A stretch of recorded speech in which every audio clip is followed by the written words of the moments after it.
antarasid ya. Jadi selama ini digunakan sebagai obat cacing.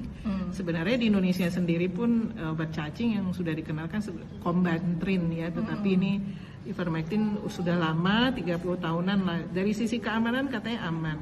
Tetapi ditemukan dia itu kan untuk obat cacing 1 tahun sekali pemberiannya, 1 atau 2 kali dalam setahun.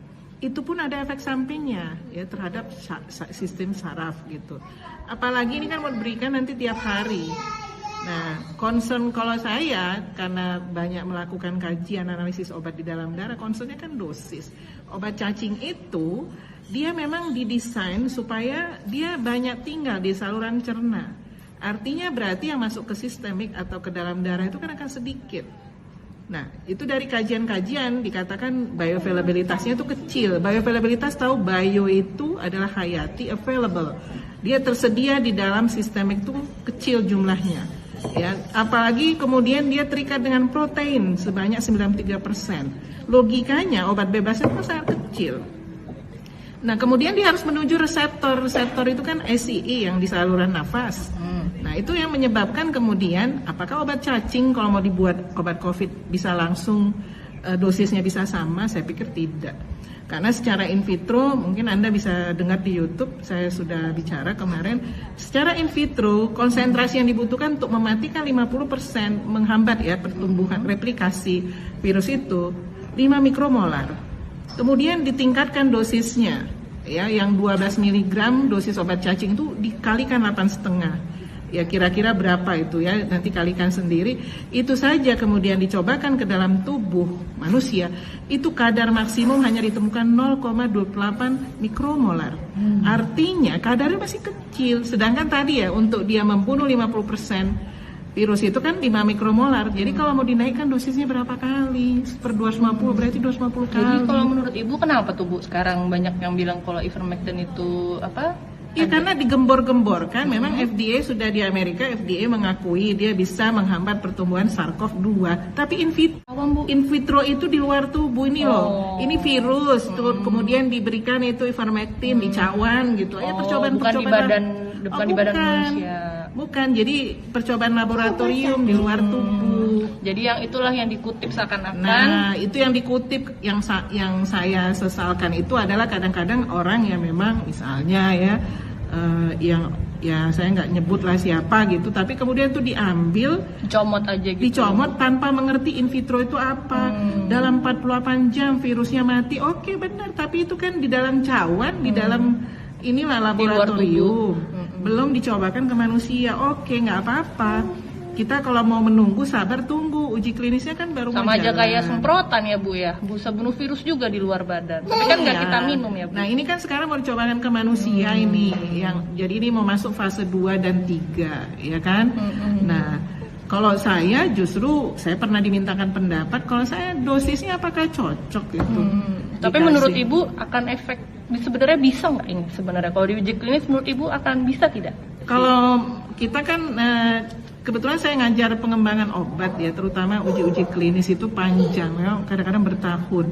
Tapi ini kan mungkin karena memang dibutuhkan obat ini, mungkin kita menunggu aja 3 bulan. Nah kalau saya sudah lihat hasil in vitro seperti itu, kemudian dengan dosis yang sama, saya mohon maaf ya kurang yakin juga. Ya, toh sudah ada penelitian-penelitian negara lain. Akhirnya juga kan kabar-kabarnya ini kan pertama didengungkan itu in vitro, kemudian katanya di India, di Bangladesh itu digunakan. Tetapi India sendiri sekarang kan menarik pernyataan itu. Di India udah dilarang digunakan. Oh, udah dilarang. Sudah dilarang. Jadi untuk sekarang ini dan terapi ini obat keras ini. Obat keras. Obat keras efek sampingnya apa Bu? Dokter. Efek sampingnya apa Bu? Nah itu untuk obat cacing aja ada efek samping terhadap saraf. Nanti bisa lihat efek samping lengkapnya itu di web Badan POM sudah mengeluarkan. Efek sampingnya mual muntah, kemudian juga kemerahan, kemudian pusing ya. Yang paling parah kan kalau terjadi Stephen Johnson syndrome. Ya Stephen Johnson syndrome ini nggak gampang disembuhkan nantinya. Ya jadi saya sih inginnya masyarakat itu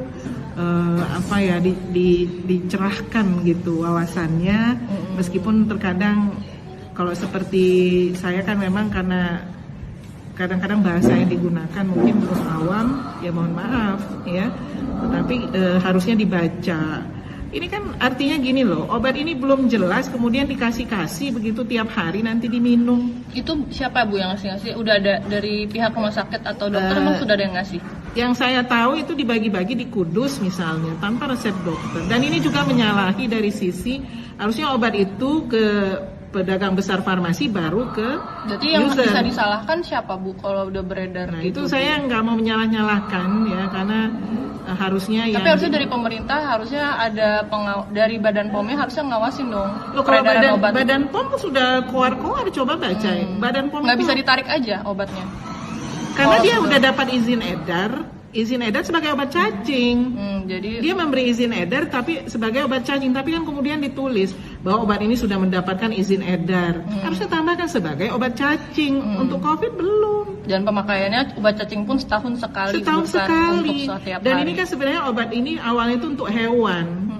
Kemudian ya dicobakan ke manusia ternyata bisa orang setahun sekali minumnya orang untuk obat cacing gitu ya. Oke. Nah kemudian ini nanti kan mau diberikan kepada manusia. Manusia kan untuk COVID itu mau diberikan setiap hari. Nah orang mengklaim sembuh gitu ya. Nah memang Nah itu kalau sembuh-sembuh gitu gimana Bu? Katanya bisa meningkatkan saturasi. Nah itu mungkin ada obat lain yang diberikan bersama kan. Nanti pun uji klinis ini, pada uji klinis pun ivermectin itu nggak diberikan sendiri, tetapi ada obat standar yang lain, misalnya favipiravir, ya yang kalau sudah parah remdesivir itu diberikan juga, begitu. Jadi maka kalau mau mendengarkan harusnya dari yang memang Ahli ya, expert Bu. di bidangnya. Artinya memang itu bidang obat ya farmasi atau kedokteran atau dokter gitu kan. Nah kita ini kan sudah belajar tentang obat setengah mati kemudian dimentah-mentahkan oleh orang yang sama sekali nggak belajar tentang obat. Obat itu di dalam tubuh itu kan bergerak gitu. Kalau jadi terapi untuk COVID ini sekarang apa Bu obatnya Bu? Kenapa? Jadi kalau ada yang kena COVID nih sekarang baiknya terapinya pokoknya harus konsultasi dengan dokter lah ya. Iya, yang aman itu konsultasi dengan dokter. Ya kalau ini kan sebenarnya sudah ada pengobatan standar ya, vitamin C, vitamin D dosis tinggi, kemudian juga bisa diberi kalau flu, bisa misalnya oseltamivir ya, oseltamivir kan sebenarnya untuk ini ya virus influenza. Ya, dia bukan anti COVID-19 tetapi bisa membantu. Kalau batuk ya minum obat batuknya misalnya ya, saya nggak menyebut merek ya nanti tidak etis. Kemudian kalau misalnya terjadi dimernya turun atau lain-lain itu dokter pasti internis akan tahu, dia akan memberikan ya obat antiplatelet misalnya. Kemudian juga kalau misalnya sudah parah gitu biasanya diberikan remdesivir ya. Antivirus itu kan cuma 2 sebenarnya sudah diakui di dunia, favipiravir dan remdesivir. Ya. Tapi itu juga harus dengan dokter, nggak boleh beli sendiri ya Bu ya. Boleh. Sekarang banyak yang nimbun-nimbung tuh Bu. Iya, Nggak boleh, itu yang salah ya, tetapi mungkin orang khawatir ya. Istilahnya seperti orang di lautan gitu sudah mau tenggelam, apapun dilakukan ya. Kadang-kadang ini rasa panik gitu, tetapi kan meskipun kita panik tetapi kita harus menseleksi juga apa-apa yang masuk ke dalam tubuh kita.